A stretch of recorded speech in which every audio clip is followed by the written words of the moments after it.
ఇక బులెటిన్లో డీటెయిల్స్ చూస్తే బ్రేకింగ్ న్యూస్ చూస్తున్నాం. జార్ఖండ్ రాజకీయాల్లో కీలక పరిణామం చోటు చేసుకుంది.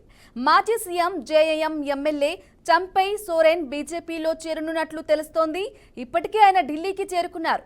అక్కడ అమిత్ షా సమక్షంలో ఆయనతో పాటు మరో 3 జేఎంఎం ఎమ్మెల్యేలు కాషాయ తీర్థం పుచ్చుకోనున్నట్లు సమాచారం.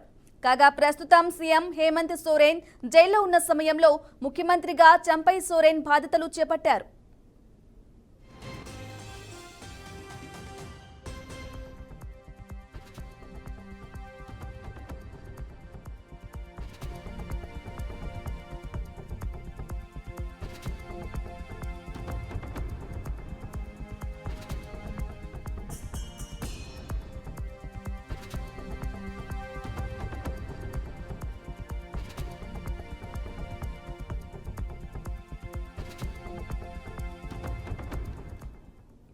అయితే జార్ఖండ్లో మొత్తం 81 అసెంబ్లీ స్థానాలు ఉండగా అందులో ఇండియా కూటమి 45 స్థానాల్లో గెలవగా 30 స్థానాల్లో ప్రతిపక్షాలు విజయం సాధించాయి.